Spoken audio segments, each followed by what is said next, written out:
NBA free agency is set to begin sometime in the afternoon tomorrow. Obviously, things are bound to get crazy. There's a lot of under the radar stuff going down already, but the main thing I want to highlight is the Bulls and their, honestly, in my opinion, irrational decision to give Nikola Vucevic a $20 million per year, 3-year extension with the team.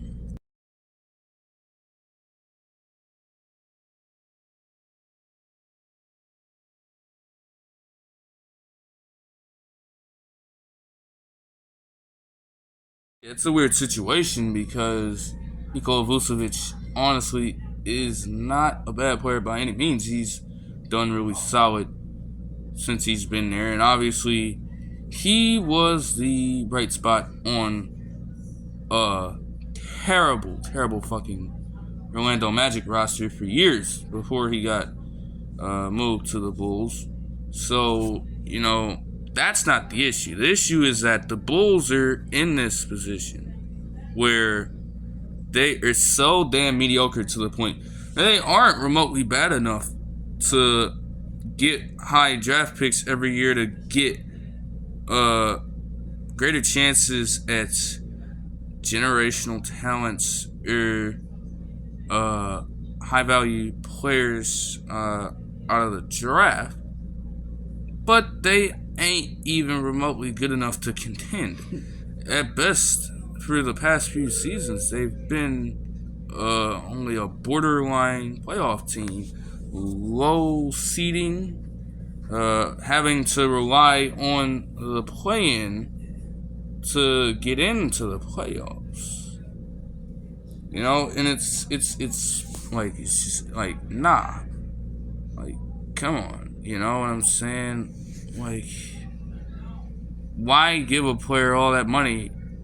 And Vucevic is honestly on the older side, so you're gonna wrap up all that security in a player that he's solid, but he's only getting older. And instead of trying to maybe shed some of that off in the first place, you decide to keep him. How are you supposed to get any better?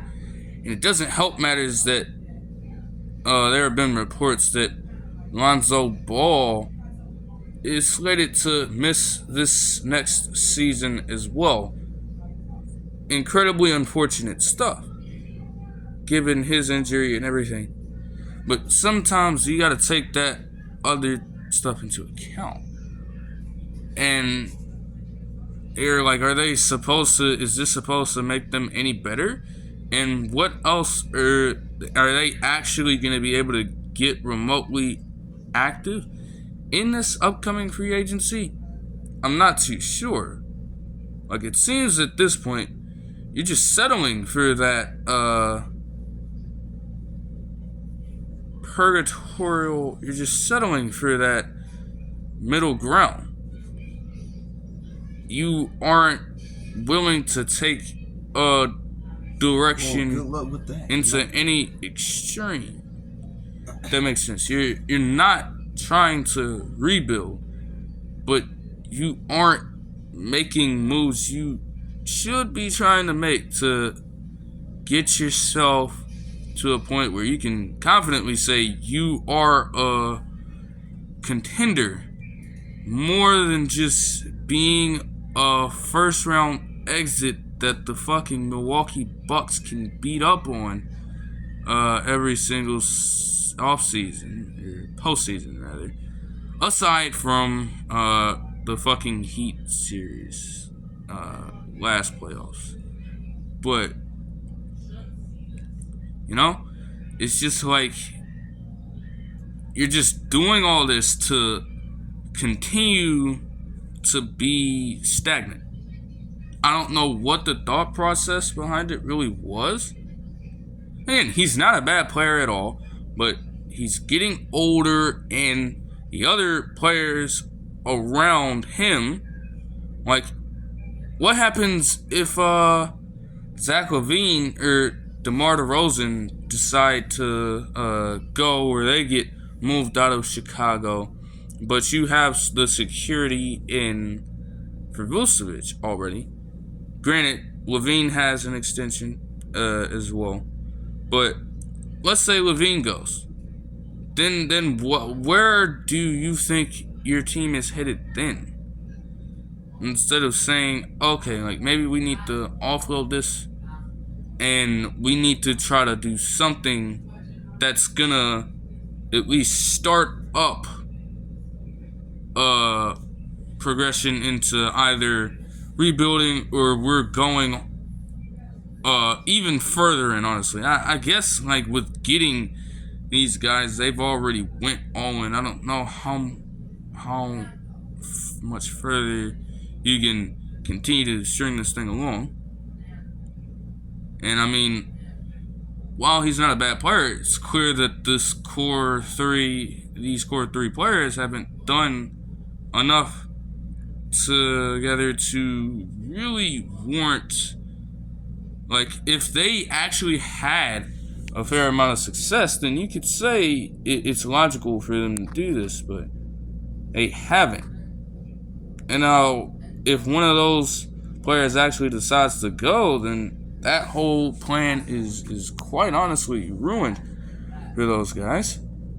It's quite a gamble to take, and like there is just no shot that you're going to continue to take this route. It doesn't, like, I really don't I don't know, like, what angle exactly are you trying to, like, where exactly are you heading with this? That's the main issue with it.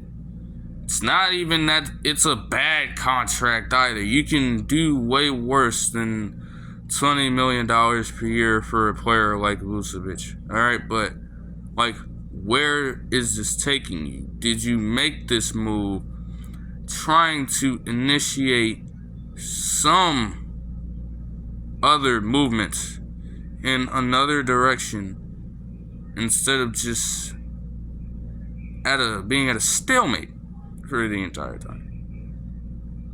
Like, it's just quite the risky move to take, and you just like,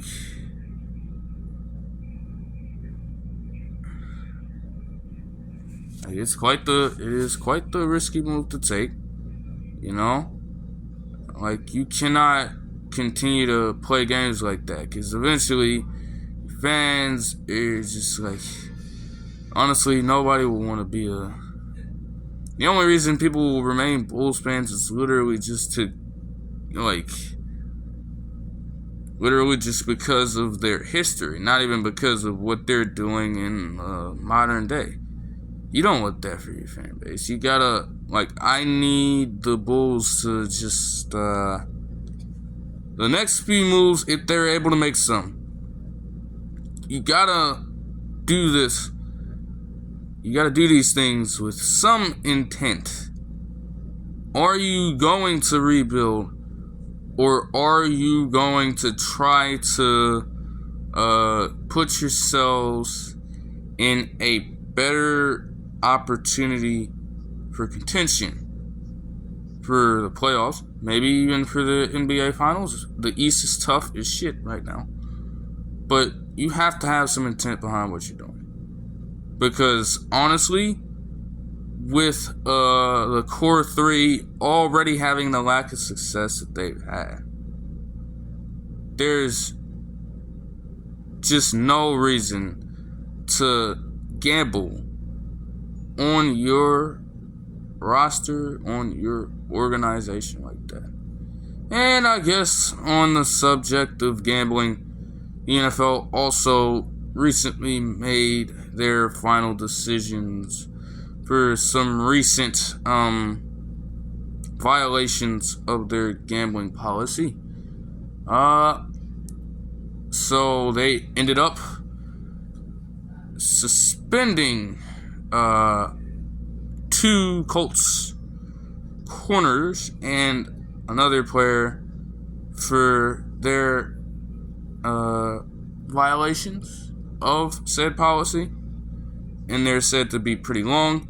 And one of those corners being Isaiah Rodgers Sr. of the Colts ended up getting waived by the Colts after the suspension was announced. Like, I'm personally gonna say on it, like, the gambling policy they have, it can be a little weird at times, but it's only fair. Like, there's just no reason to do it. All you have to do is stay away from it. And, you know, like, that, because if I, you know, like, I will recheck to get clear understanding of how long this is. But clearly the punishment that they were given, to be honest, maybe it's a little off from how they handled the situation with Calvin Ridley. It might be a little off, you know? Yeah. Okay. Okay. So, also another player. Okay. I don't even need to get into that. I'm going to avoid my bias completely. But nonetheless, yeah, that's I guess even at least 1 year, sure, but the you know, like, the 1 year definitely lines up with what they gave Calvin Ridley, but when Calvin Ridley got into his situation, the lingo they used in, jargon they used in, they clearly stated that it was going to be a year. For the other guys that just got suspended here, the exception of maybe one indefinitely, means there's honestly not even going to be a guarantee that you're going to come back after only 1 year. But that is the minimum, at least. So that's definitely it's a rough situation for all parties involved. But again, just like, you can't involve yourself in that. It's honestly not the wisest thing to involve yourself in that kind of vice, anyways, in general livelihood. But to do that with, essentially, you have so many eyes on you and your activity on things like these, and you gotta stay away from it in that situation. Being on an NFL team puts a lot of responsibilities on you as a player, to be honest. And again, you're essentially doing this also, like, you're messing with that's just a fundamental idea to wrap up this entire situation here. You can't fuck with the NFL's money, man. You cannot fuck with a fucking $1 billion organization's money. I don't think anybody with a logical mind would want to do that in the first place. But now you are an official player for said organization. Doing that? Yeah, like, it's reasonable for them to have the policy in that regard. Like, you know they're going to be on top of their shit when it comes to their fucking funds. So I don't even know why the idea fosters and arises in your mind to do that shit. It just doesn't make sense. I understand not every player is gonna handle that situation perfectly, but I mean, you gotta try your hardest. And that description does not fit Yankees pitcher Domingo Germán. The 24th pitcher in MLB history to hit or pitch a perfect game, 27 up, and all 27 batters were retired. And he's the 4th Yankee to do so as well.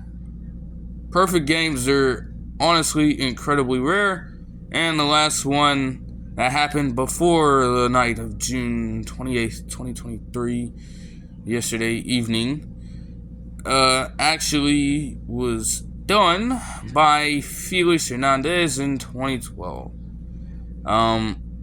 Credits to Domingo Germán, but also, of course, it had to be a fucking Mariners player that he fucking surpassed in that regard. Nonetheless, he did solid work. And it's honestly, it's like, I have nothing bad to say about it. Like, at least there wasn't a fucking referee trying to fucking bitch him out of a fucking perfect game like that one ref did fucking Armando Galarraga that one time. I'm not even gonna get into all of that, but hey, he got the right calls.